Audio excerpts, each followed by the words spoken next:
नमस्कार। ये साहित्य अर्पण का कहानी खेल। मैं हूँ नैना कक्कड़ गुप्ता। आज हम सुनने वाले हैं आर के नारायण जी की कहानी 45 रुपए। शांता कक्षा में और अधिक ठहर नहीं पा रही। उसने मिट्टी के खिलौने, संगीत, ड्रिल, अक्षर और संख्याओं के काम पूरे कर लिए और अब रंगीन कागज काट रही थी। यह उसे तब तक करना था जब तक घंटी ना बज जाती और टीचर कह ना देती, अब तुम लोग घर जा सकते हो, या अब कैचियां रख दो और अक्षरों का अभ्यास करो। शांता समय क्या हुआ है ये जानने के लिए परेशान थी। उसने बगल में बैठी सहेली से पूछा, 5 बज गए क्या? शायद सहेली ने जवाब दिया, या 6 बजे हैं। ये तो नहीं लगता, सहेली बोली, क्योंकि 6 बजे रात हो जाती है। तो क्या 5 बजे हैं? हाँ, तो मुझे जाना चाहिए। पिताजी घर आ गए हैं। उन्होंने कहा था 5 बजे तैयार रहना। शाम को हम सिनेमा देखने जाएंगे। अब मुझे चलना चाहिए। उसने कैंची रख दी और टीचर से बोली, मैडम, मुझे घर जाना है। क्यों शांता? क्योंकि 5 बज गए। किसने कहा 5 बज गए? कमला ने। अभी 5 नहीं बजे। बजे हैं? अच्छा, सामने घड़ी देखकर बताओ कि कितने बजे। उस दिन मैंने तुम्हें घड़ी देखना सिखाया था। शांता ने हॉल में लगी घड़ी को ध्यान से देखा। उस पर लिखे अंक धीरे धीरे पढ़ने की कोशिश की और कहा, 9 बजे हैं। टीचर ने दूसरी लड़कियों को बुलाया और पूछा, कौन बताएगा कि घड़ी में क्या बजा है? कईयों ने शांता की तरह यही कहा कि 9 बजे हैं। इस पर टीचर ने कहा, तुम सिर्फ घड़ी की बड़ी सुई देख रही हो, छोटी को भी देखो। वह कहाँ है? 2:30 पर है। तो समय क्या हुआ? 2:30 नहीं, 2:45। समझे? अब सब अपनी सीटों पर वापस जाओ। 10 मिनट बाद शांता फिर टीचर के पास आकर बोली, मैडम, क्या 5 बज गए? मुझे 5 बजे तैयार रहना है, नहीं तो पिताजी बहुत नाराज होंगे। उन्होंने कहा, घर जल्दी आना। किस वक्त? अभी। टीचर ने उसे जाने की आज्ञा दे दी। शांता ने अपनी किताबें उठाई और खुश होकर क्लास के बाहर चली गई। घर पहुंचकर किताबें जमीन पर फेंकी और चिल्लाई, माँ! माँ पड़ोस के घर से दौड़कर आई, जहां वह गप्पे मारने चली गई थी। माँ ने पूछा, तुम इतनी जल्दी क्यों आ गई? पिताजी लौट आए? उसने पूछा। वह कुछ खाने पीने को तैयार ना हुई और पहले कपड़े बदलने की जिद करने लगी। माँ ने ट्रंक खोलकर कपड़े निकाले तो शांता ने बहुत महीन कपड़े की फ्रॉक पसंद की, जबकि माँ उसे लंबी स्कर्ट और मोटा कोट पहनाना चाहती। फिर शांता ने अपने डिब्बे में से, जिसमें वह रबड़, पेंसिल, रंग वगैरह रखती थी, एक बहुत चमकीला रिबन निकाला। इस पर माँ बेटी में गर्मा गर्मी बहस हो गई कि यह रिबन इस ड्रेस पर अच्छा लगता है या नहीं। लेकिन अंत में माँ को बेटी की बात माननी पड़ी। शांता ने अपनी पसंद की गुलाबी फ्रॉक पहनी, देर तक बाल काटे और मिड टेल चुटिया में हरे रंग का रिबन लगाकर खड़ी रही। फिर चेहरे पर पाउडर लगाया और माथे पर लाल बिंदी चिपकाई। फिर बोली, पिताजी कहेंगे कितनी अच्छी लड़की है, वक्त पर तैयार हो गई। तुम भी तो चलोगी ना माँ? आज नहीं। शांता घर के दरवाजे पर खड़ी हो गई। माँ ने कहा, पिताजी तो 5 बजे के बाद आएंगे। अभी तो 4 ही बजे हैं, धूप में खड़ी मत हो। सूरज घर के पीछे छिपने लगा और शांता जानती थी कि अब अंधेरा हो जाएगा। शांता माँ के पास जाकर पूछने लगी, पिताजी अभी तक क्यों नहीं आए? मुझे क्या पता, शायद ऑफिस में काम आ गया होगा। शांता ने चेहरा बनाया। मुझे ऑफिस के लोग पसंद नहीं है, वे अच्छे नहीं होते। वह फिर दरवाजे पर चली गई और इंतजार करने लगी। माँ भीतर से चिल्लाई, शांता, घर में रहो, अंधेरा होने लगा है, वहां मत खड़ी हो। लेकिन शांता भीतर नहीं आई, गेट पर ही खड़ी रही। तभी उसे एक विचार आया, वह ऑफिस ही पहुंच जाए और पिताजी को लेकर सिनेमा देखने चली जाए। लेकिन उसे पता नहीं था कि ऑफिस कहाँ है। वह रोज देखती थी कि पिताजी सड़क पर आगे की गली से मुड़ जाते हैं। वहां पहुंचकर शायद ऑफिस अपने आप आ जाता होगा। उसने पीछे मुड़कर देखा कि माँ तो नहीं खड़ी है और फिर सड़क पर चल पड़ी।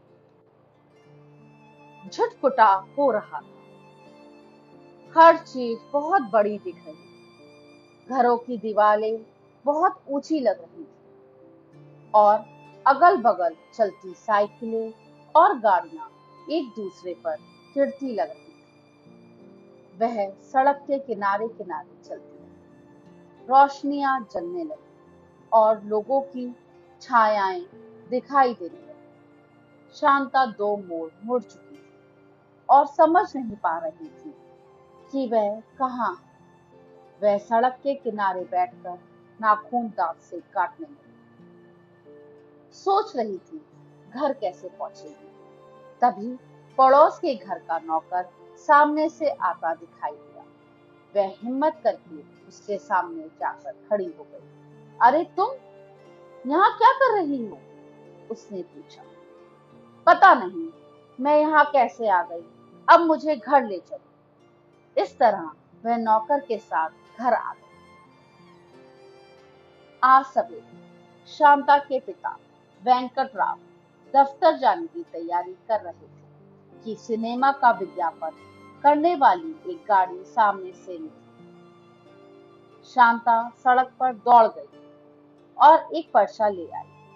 उसने पिताजी को देकर कहने लगी, आज मुझे ये पिक्चर दिखाने ले चलिए। सवाल सुनकर वह चुप हो गए। उनका ये बच्चा जिंदगी के खेल कूद और खुशियों से कितना महरूम है।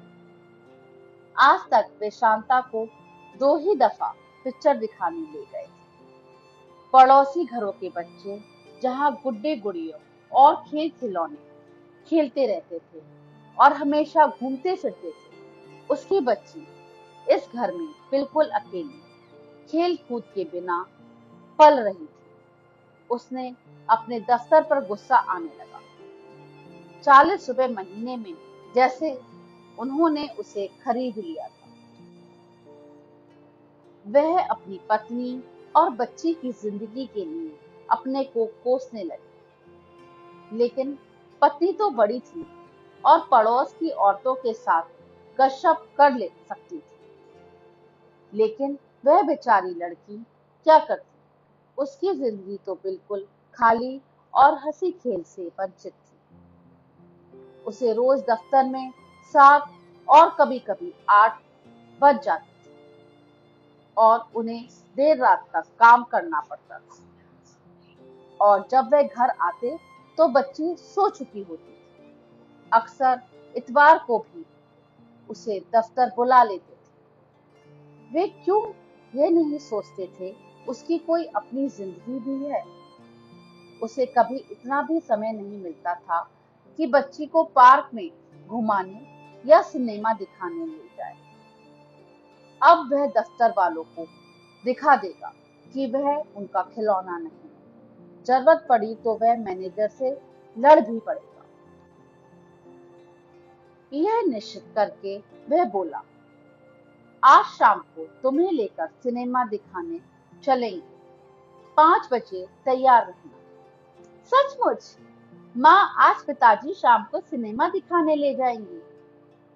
माँ किचन से बाहर आई और हंसकर पति से कहने लगी, बच्चे से झूठे वादे मत किया करो। वेंकटराव ने आंखें टराकर उसे देखा, कहा, बकवास मत करो। तुम्हारा ख्याल है तुम ही अपने वादे पूरे करती हो। फिर शांता से कहा, 5 बजे तैयार रहना, मैं तुम्हें जरूर ले जाऊंगा। अगर तैयार ना मिली तो मैं गुस्सा करूंगा। निश्चय करके वह दफ्तर गया। दिन भर काम करेगा और 5 बजे उठ जाएगा। अगर ये लोग पहले जैसी हरकतें करेंगे तो सीधे बॉस के पास चला जाएगा और कहेगा, मैं इस्तीफा दे रहा हूँ। मेरे लिए आपके इन कागजों से ज्यादा जरूरी है मेरी बच्ची की खुशी। दिन भर उसकी मेज पर कागजों के ढेर आते जाते। वह उन्हें पढ़ता, दस्तखत करता और त्रुटियां निकालता। फिर उसके लिए संशोधनों में कमियां निकाली जाती, डांट पड़ती, अपमान किया जाता। दोपहर बाद उसे कॉफी पीने का सिर्फ 5 मिनट का समय मिला। जब दफ्तर में घड़ी में 5 बजे और कर्मचारी घर जाने लगे, वह मैनेजर के पास जाकर बोला, सर मैं घर जाऊं? मैनेजर ने सिर उठाया और बोला, तुम? अकाउंट और कैश डिपार्टमेंट 5 बजे बंद हो जाएं, यह कैसा संभव है? तुम कैसे जा सकते हो? मुझे कुछ जरूरी काम है सर। ये कहते हुए वह मन ही मन इस्तीफे के लिए दिए जाने वाले शब्दों को दोहराने लगा। यह मेरा इस्तीफा है सर। मन की आंखों से उसने देखा कि शांता तैयार होकर दरवाजे पर खड़ी है और इंतजार कर रही है। दफ्तर में काम से ज्यादा जरूरी कोई काम नहीं है। जाकर अपनी सीट पर बैठो और काम करो। जानते हो मैं कितने घंटे काम करता हूँ? मैनेजर ने कहा। मैनेजर दफ्तर खुलने से 3 घंटे पहले आता था और बंद होने के 3 घंटे बाद जाता था। क्लर्क लोग आपस में उसके लिए कहते थे, इसकी बीवी इसे घर पर जूते लगाती होगी, इसीलिए इस बड़े उल्लू को दफ्तर ज्यादा अच्छा लगता है। तुमने 10-8 अंतर की संख्या के सोर्स का पता लगाया? मैनेजर ने पूछा। इसके लिए मुझे 200 वाउचर चेक करने पड़ेंगे। मैं सोच रहा था कि यह काम कल कर लिया जाए। हरगिज नहीं, अभी ये काम करो, मैनेजर ने सख्ती से कहा। सर, वेंकट ने धीरे से कहा और सीट पर जा बैठा। घड़ी में 5:30 बज आए। इतने सारे वाउचर देखने में पूरे 2 घंटे लगने थे। दफ्तर में के सभी लोग जा चुके थे। सिर्फ वह और उसके डिपार्टमेंट का एक क्लर्क काम कर रहे थे और मैनेजर साहब थे। वेंकट क्रोध में था। उसने निश्चय कर लिया वह गुलाम नहीं था कि 40 रुपल्ली पर दिन रात भटकता रहे। इतना रुपया तो वह आसानी से कमा सकता था और ना कि कमा सके तो भूखा। वेंकट क्रोध में था। उसने निश्चय कर लिया वह गुलाम नहीं था कि 40 रुपल्ली पर दिन रात भटकता रहे। इतना रुपया तो वह आसानी से कमा सकता और ना भी कमा सके तो भी भूखे मर जाना इससे ज्यादा अच्छा होता। उसने एक कागज उठाया और लिखना शुरू किया। यह मेरा इस्तीफा है। अगर आप लोग सोचते हैं कि 40 रुपए में आपने मेरा शरीर और आत्मा सब खरीद लिए हैं तो आप गलती पर हैं। मैं सोचता हूँ कि मैं और मेरे परिवार के लिए इन 40 रुपए पर आप सालों साल से मुझे रात दिन गुलामी करा रही हैं। इससे तो भूखे रहकर मर जाना ही अच्छा है। आप तो मुझे इंक्रीमेंट भी देना नहीं चाहते। आप लोग खुद को तो बड़े बड़े इंक्रीमेंट हर साल देते रहते हैं, लेकिन क्या कभी हम लोगों का भी ख्याल करते हैं? जो हो, अब मुझे आपकी नौकरी में कोई रुचि नहीं है और मैं इस्तीफा दे रहा हूँ। अगर मैं और मेरे परिवार के लोग भूखे रहकर मर गए तो हमारे भूत आप लोगों पर जिंदगी भर मंडराते रहेंगे। इस्तीफा लिखकर उसने कागज मोड़ा, लिफाफे में रखा, गोंद से चिपकाया और ऊपर मैनेजर का नाम लिख दिया। फिर सीट से उठा और मैनेजर के सामने जाकर खड़ा हो गया। मैनेजर ने लिफाफा उसके हाथ से ले लिया और सामने पैड पर रख दिया।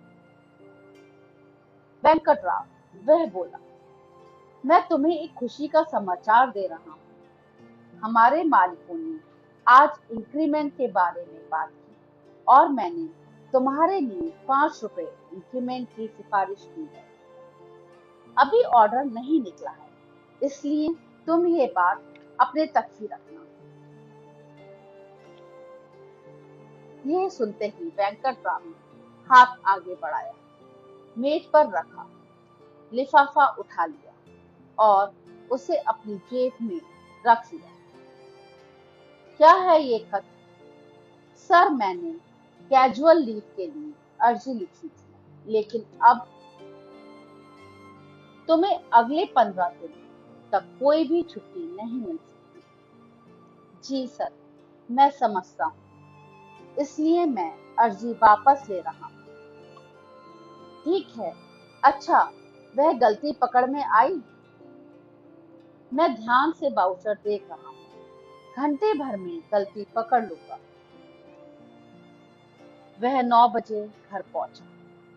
शांता सो चुकी थी। उसकी माँ ने कहा, उसने अपनी फ्रॉक भी नहीं बदली और कहती रही, पता नहीं तुम कब आ जाओ और फिर सिनेमा देखने चले। खाना भी नहीं खाया और लेटी भी, कहीं फ्रॉक बुड़ी मुड़ी ना हो जाए। बच्ची को गुलाबी फ्रॉक पहनी, बाल काटे, पाउडर लगाए, सोते हुए वेंकटराव का मन विचलित हो उठा। मैं इसे रात के शो में क्यों ना ले जाऊं? ये सोचकर उसने उसे छूकर कहा, शांता, शांता। शांता ने पैर हिलाए और परेशानी से उधर उधर होकर फिर सो गई। माँ ने फुसफुसाकर कहा, जगाओ मत, और थपथपाकर फिर सुला दिया। वेंकटराव बच्ची को एक क्षण देखता रहा, फिर बोला, पता नहीं अब इसे रात का शो भी दिखाने ले जा पाऊंगा या नहीं। मुझे इंक्रीमेंट दिया जा रहा है। हम सुन रहे थे आर.के. नारायण जी की कहानी 45।